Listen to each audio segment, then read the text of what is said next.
The vast control room of the Zetherian command ship hummed with nervous energy. Hundreds of alien officers moved between workstations, their four-fingered hands dancing across holographic controls. At the center of this controlled chaos stood Admiral Krelvox, his scaled skin reflecting the blue glow of the tactical displays surrounding him. "How much longer until the humans arrive?" he asked, his voice low and rumbling. "The wormhole shows signs of activation, Admiral. Our calculations suggest less than 1 standard hour," replied Commander Zith-Nar, his eyes never leaving the central display. Admiral Krelvox nodded slowly. The intelligence was solid. After their defeat at Proxima Centauri, the humans would send their full remaining fleet, over 300 warships, through the Tav Ceti wormhole. The Zetherians had prepared accordingly, gathering nearly 600 of their own vessels to crush the human counterattack once and for all.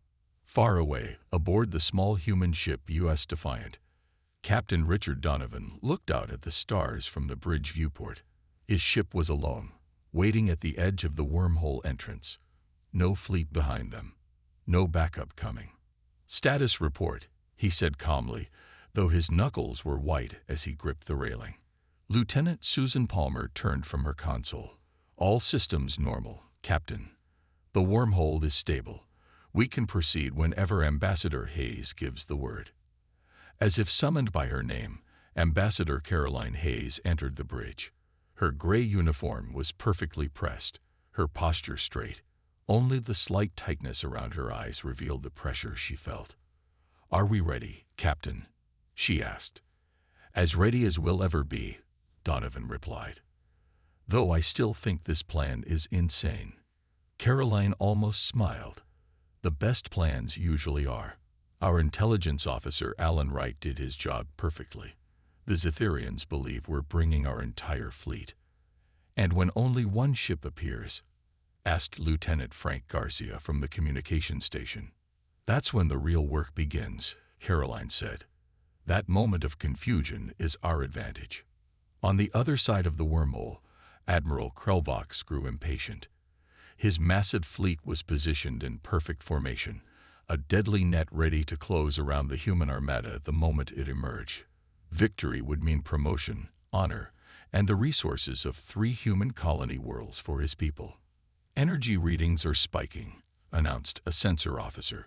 "Wormhole activation in progress." The great swirling blue portal that connected 2 distant parts of the galaxy began to pulse with light. Every Zetherian officer stood at attention, weapons charged and targeting systems ready. "Here they come," whispered Krelvox, mandibles clicking in anticipation. The wormhole flared brightly, its center expanding as something passed through.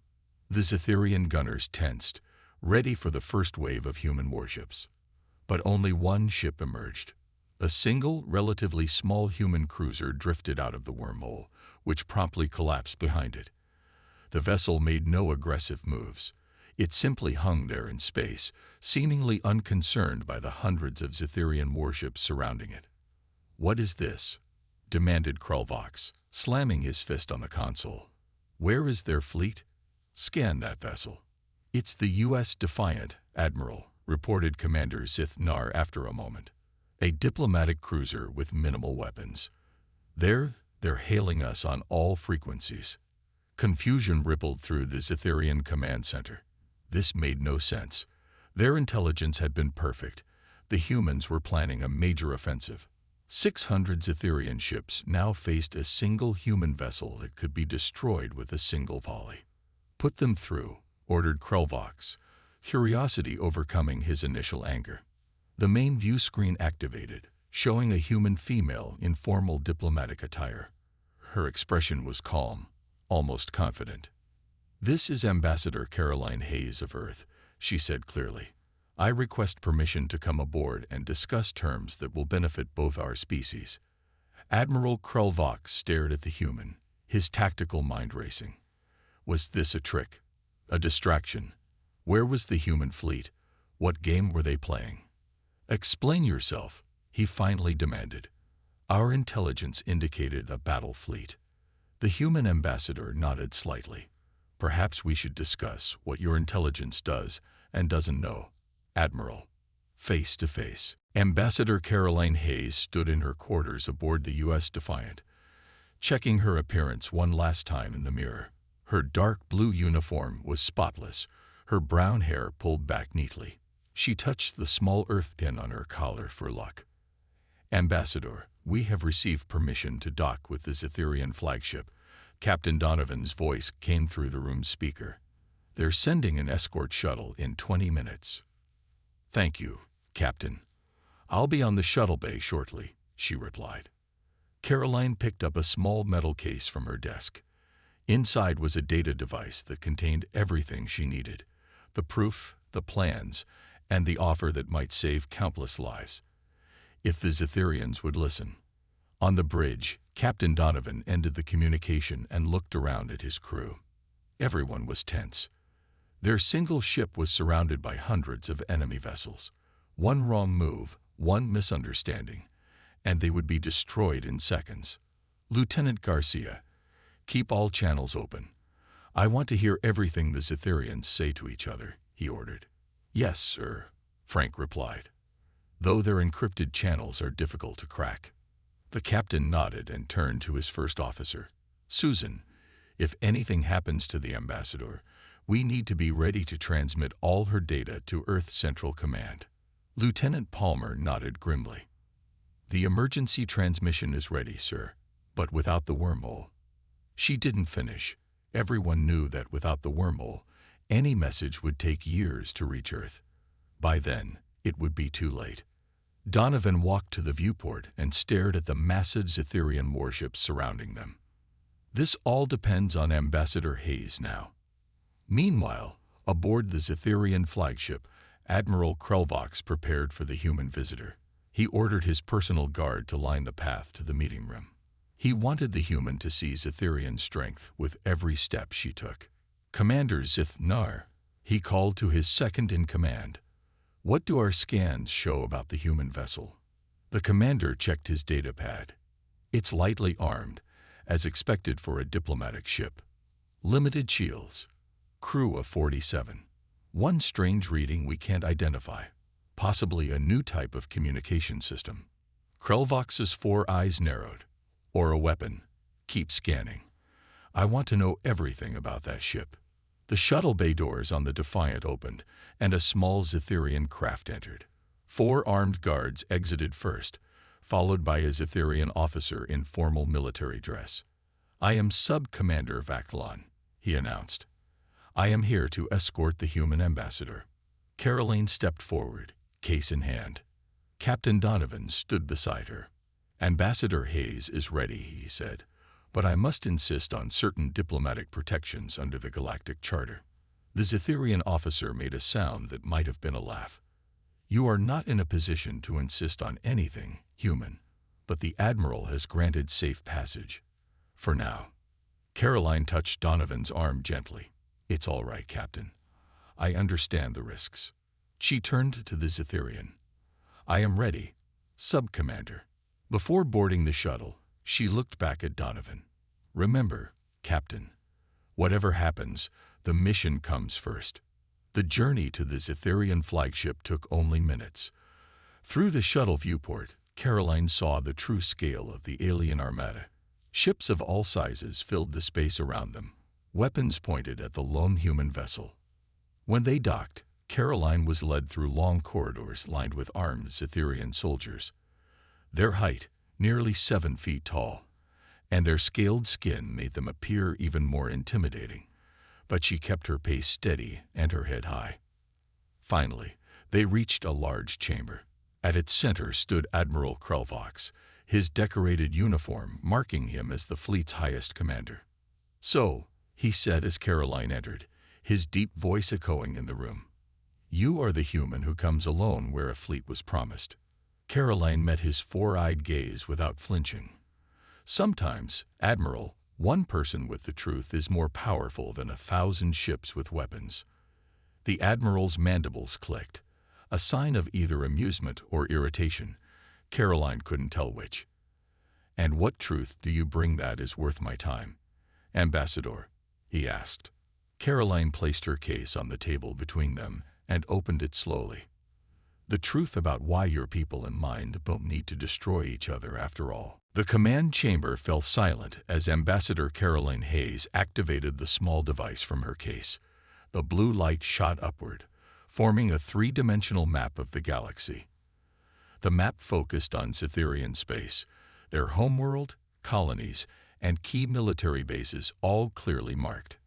Admiral Krelvox leaned forward, his four eyes studying the display. This is nothing new, human.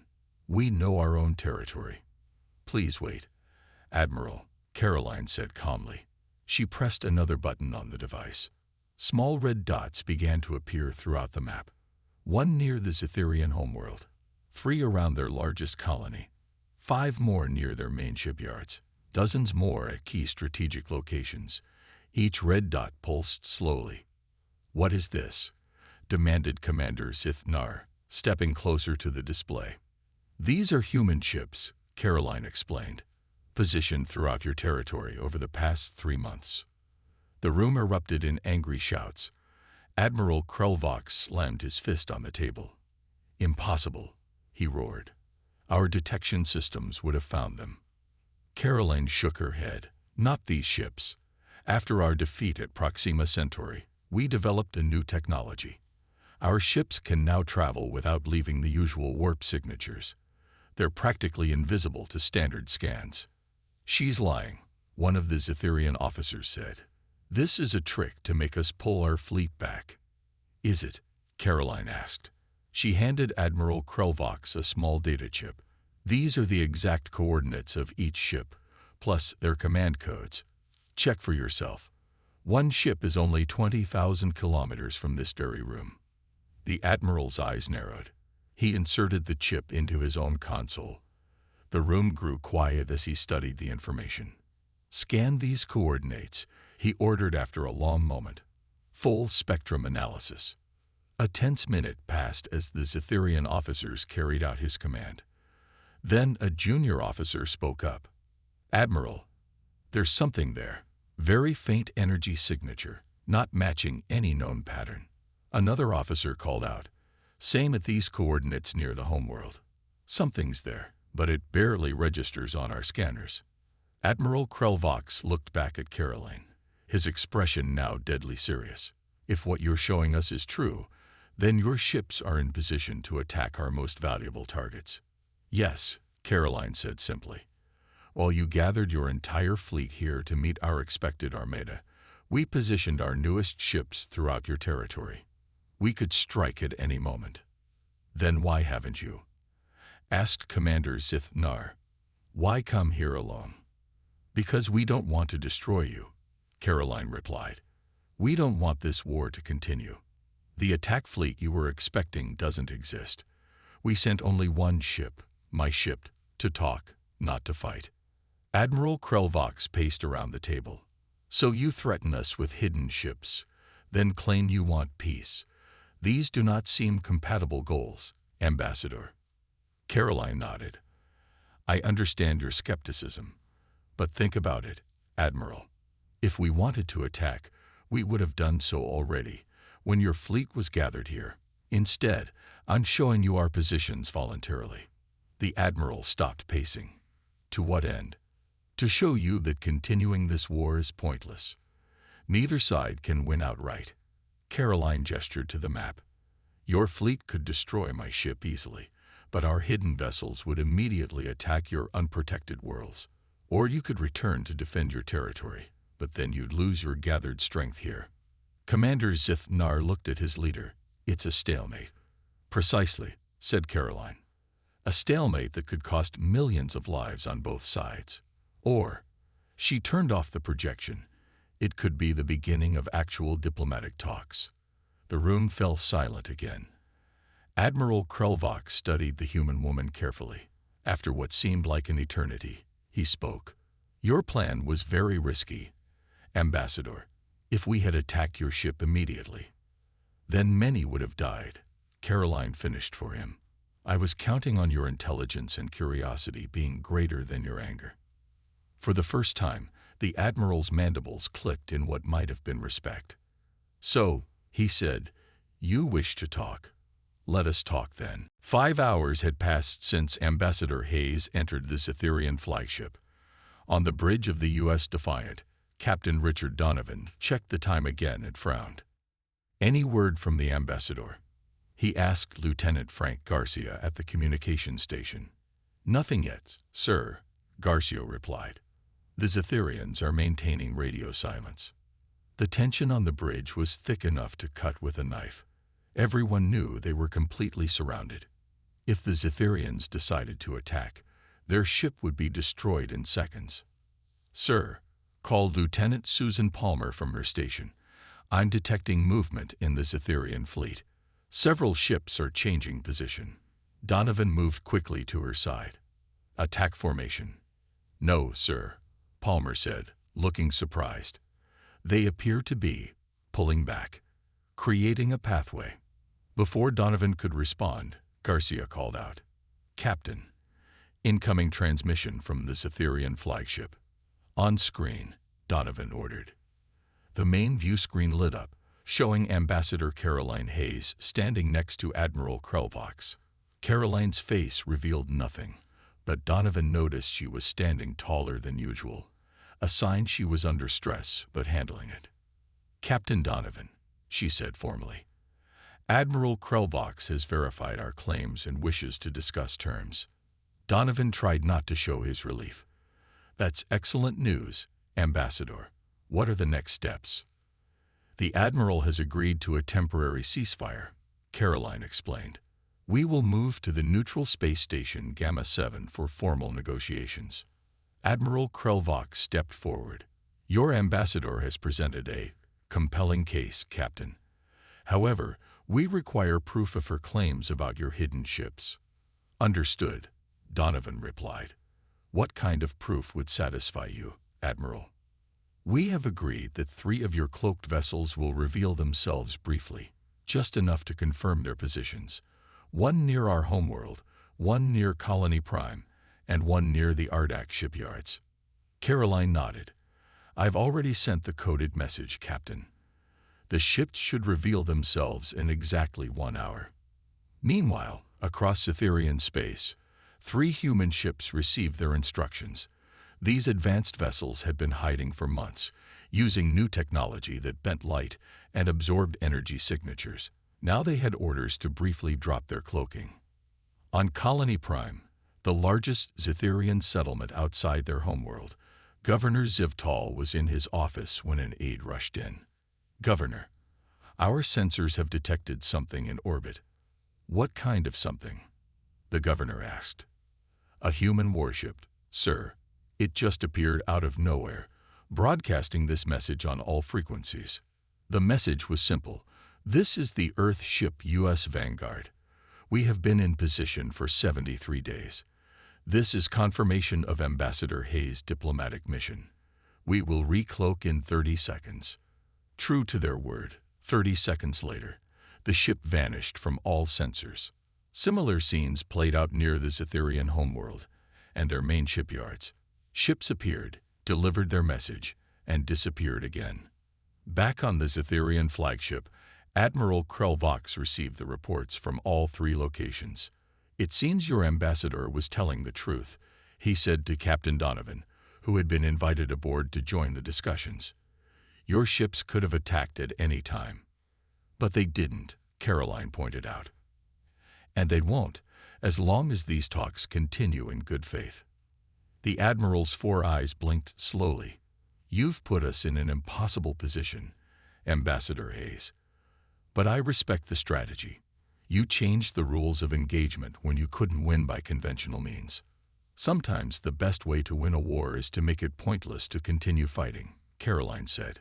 "Will you and your council agree to formal peace talks?" Admiral Krelvox looked at the tactical display showing his fleet, the largest gathering of Cytherian military power in generations, now facing not an enemy armada, but a diplomatic opportunity. "The Cytherian High Command agrees to your terms for initial discussions," he finally said. "We will proceed to Gamma 7 station.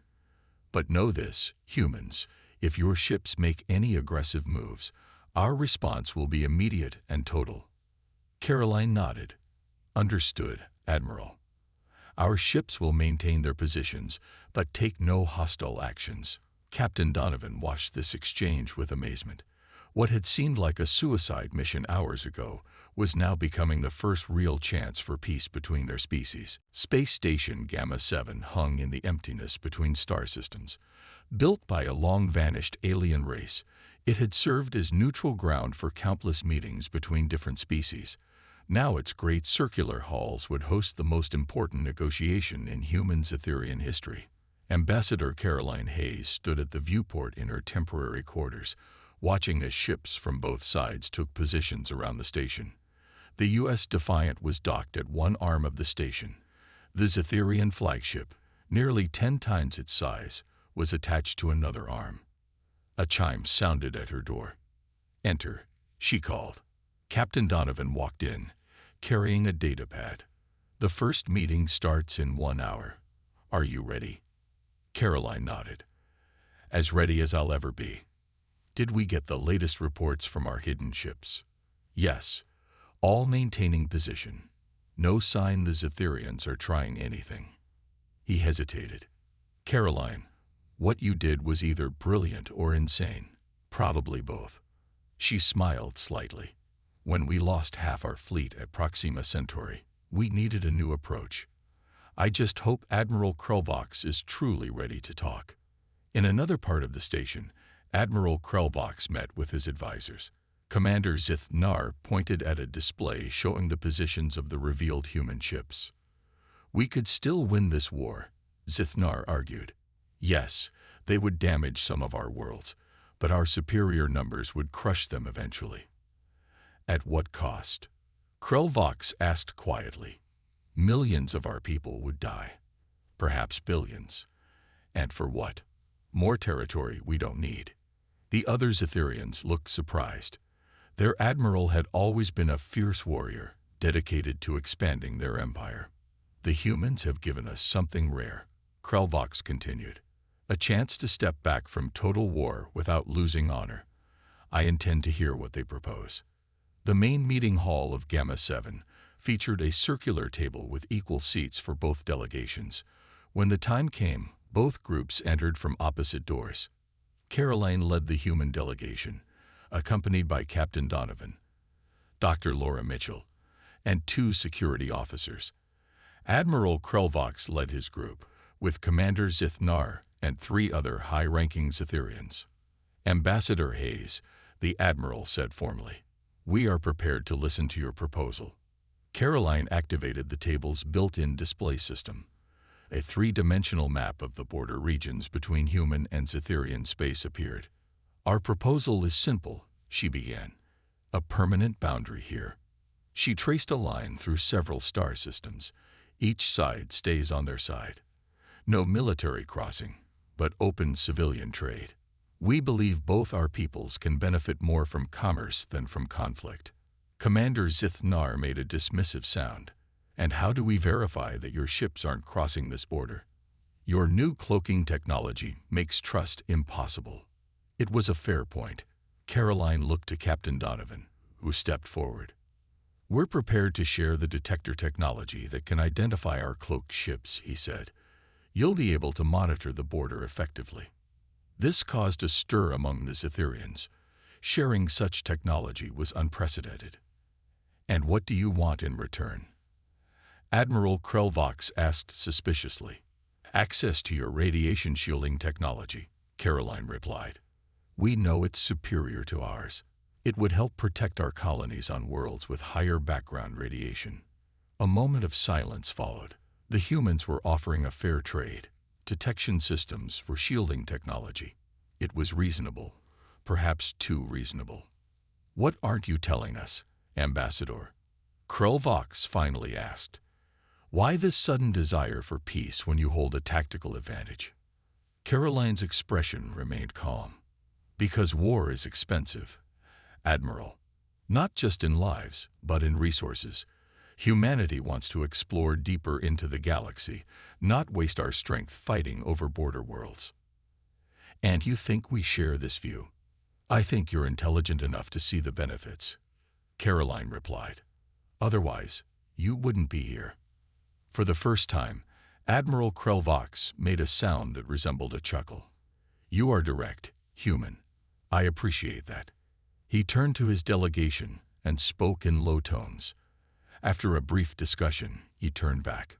We will consider your proposal, but verification protocols must be extremely thorough. Trust is difficult. Caroline nodded. I understand. We're prepared to stay as long as necessary to work out the details. As the first meeting ended, Captain Donovan walked beside Caroline back to their quarters. That went better than expected, he said quietly. It's only the beginning, she replied.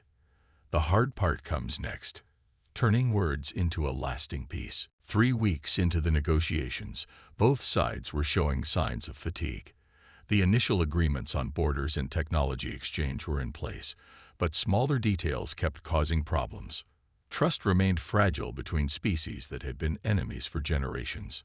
Dr. Laura Mitchell, the human delegation's scientist, spent most of her time studying Zetherian biology and culture.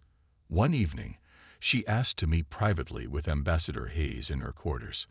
I think I found something important, Laura said, placing her data pad on the table. Something that might explain why the Zetherians have been so aggressive about expanding their territory. Caroline looked up from her work. I'm listening. It's about their reproduction process, Laura explained. Zetherian young develop in special nursery chambers. These chambers need to be heavily shielded from radiation. We know their homeworld has high background radiation, Caroline said. That's why they developed advanced shielding technology. Laura nodded excitedly. Yes, but here's the key. As their population grew, they needed more nursery chambers. Their need for new worlds wasn't just about power or resources. It was about survival. They need specific types of planets where they can build these chambers. Caroline sat back, thinking. So their expansion wasn't simply aggression. They were looking for safe places to raise their children. Exactly, Laura replied. And our colonies happen to be on many of the most suitable worlds in this sector. The next morning, Caroline requested a private meeting with Admiral Krelvox. When they met in a small conference room, she brought Dr. Mitchell, and the Admiral brought his science officer. Admiral, Caroline began, I believe we may have misunderstood each other's basic needs. Dr. Mitchell has a theory about your expansion goals. Laura explained her findings, showing data about radiation levels and Zetherian nursery requirements. As she spoke, the Admiral's science officer grew visibly surprised. How did you learn this? He asked. This information is not widely shared with outsiders. I observed and made connections, Laura replied. Am I correct? Admiral Krelvox was silent for a long moment. Then he spoke quietly. Yes, for generations, our greatest challenge has been finding suitable worlds for our nurseries. Without proper shielding, our birth rate drops dramatically. Our expansion was never about conquest for its own sake. Our human shielding technology, the kind we use on our spacecraft, could be modified to protect your nurseries, Laura suggested. It's different from your approach, but could be equally effective. The Admiral's 4 eyes blinked rapidly, a sign of intense interest. If this is true, we would not need as many new worlds. We could make better use of the ones we already have. Caroline saw the opportunity. We could offer this technology as part of our agreement, a joint research project to adapt our shielding systems for your nurseries. For the first time since they had met, Admiral Krelvox showed what appeared to be genuine emotion. This would change everything for my people, Ambassador. Later that day, when the full delegations met again, the atmosphere was noticeably different. The Admiral himself presented the new proposal to his team. The humans have offered something we never expected, he told them. A way to protect our future generations without endless expansion and war. Some of the older Zetherians looked skeptical. Commander Zithnar spoke up. Can we trust their technology? Our young ones are our most precious resource. That is why I propose a test, Admiral Krelvox said. We will build one nursery using their shielding design. If it works as they claim, it could transform our society. Caroline watched the Zetherians discuss among themselves. Captain Donovan leaned close to her. "Do you think this will work?" he whispered. "It addresses their real need," she replied. "Not the symptoms, but the cause. That's often the key to lasting peace." When the Zetherians finished their private discussion, Admiral Krelvox turned to face the humans. "We accept this proposal for testing," he announced, "and if successful, it will form the cornerstone of our peace treaty." For the first time since arriving at Gamma 7, Caroline allowed herself to feel real hope. What had begun with deception, a single ship where a fleet was expected, was turning into something neither side had anticipated. The beginning of genuine understanding. 6 months after the U.S. Defiant emerged alone from the wormhole, the landscape of human-Zetherian relations had changed completely. The neutral space station Gamma 7, once just a meeting place, had been transformed into a joint scientific outpost. Ships from both species now docked there regularly, bringing scientists, engineers, and diplomats. Caroline Hayes stood on the observation deck, watching as a small Zetherian shuttle approached the station. This wasn't just any shuttle. It carried the first group of Zetherian young to be raised in a nursery protected by human-designed shielding technology. "Nervous?" asked Captain Donovan, who stood beside her. "A little," she admitted. "The prototype worked perfectly, but this is the real test. An entire generation of Zetherian children will grow up in environments we helped create." The shuttle docked smoothly. Through the large viewport, they could see the Zetherian caretakers carefully moving special containers. Each held a cluster of Zetherian eggs, the future of their species. Admiral Krelvox joined them at the window.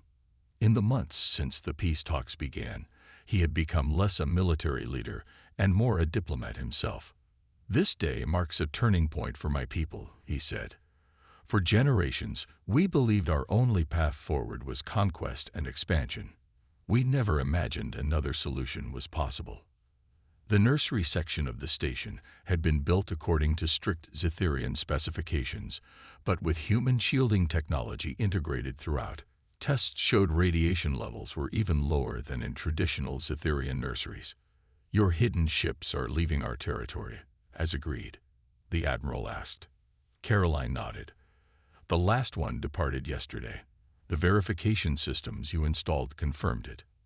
"Trust, but verify," Donovan added with a smile. It had become something of a motto during their negotiations. A young Zetherian officer approached them. "Ambassador Hayes, Admiral Krelvox, the human scientists are ready in the nursery chamber." They followed him through the corridors of the station. Human and Zetherian crew members now worked side by side. There were still occasional misunderstandings, but the atmosphere was one of cautious cooperation rather than hostility. The nursery chamber was a large, circular room with rows of special incubation units along the walls. Human scientists in white uniforms stood ready as the Zetherian caretakers brought in the egg containers. Dr. Laura Mitchell stepped forward. "The environmental controls are functioning perfectly. Radiation levels are at minimum. Temperature and humidity are set to Zetherian standards." One by one, the egg clusters were carefully transferred to the incubation units. Each unit activated with a soft blue glow, monitoring the developing young inside. The head Zetherian caretaker, a female named Velinar, inspected each unit carefully. Finally, she turned to Admiral Krelvox and bowed slightly. "All readings are optimal, Admiral. Better than our traditional nurseries." A visible wave of relief passed through the Zetherian delegation. This was the moment of truth. Entrusting their most precious resource, their offspring, to technology developed with their former enemies. Later, in the station's meeting room, representatives from both species gathered to sign the final peace treaty. The document outlined borders, trade agreements, technology exchange, and mutual defense pacts. As Caroline prepared to sign on behalf of humanity, Admiral Krelvox spoke. When your single ship appeared where we expected a fleet, I thought it was either a trick or a mistake, he said. I never imagined it would lead to this moment. Caroline smiled. Sometimes the most powerful message comes not from strength of arms, but from the willingness to take a risk for peace. She signed the document, then passed it to the admiral, who added his own mark. Captain Donovan watched from nearby, thinking about how unlikely this all had seemed 6 months ago. One ship had accomplished what a fleet could not. As the ceremony concluded, Caroline joined him near the viewport. Outside, the U.S. Defiant was visible, now joined by ships from both species. "What's next for you, Ambassador?" Donovan asked. Caroline looked out at the stars. "There are other conflicts, other misunderstandings to resolve. And I have a feeling our approach might work again. A single ship instead of a fleet." "Something like that," she replied. "Sometimes the best way to make peace isn't with overwhelming force, but with an unexpected gesture and a willingness to listen." The Defiant would remain at Gamma 7 as part of the permanent diplomatic mission. And in the nursery section, the future of the Zetherian species developed safely under human design shields, the most powerful symbol of their new beginning.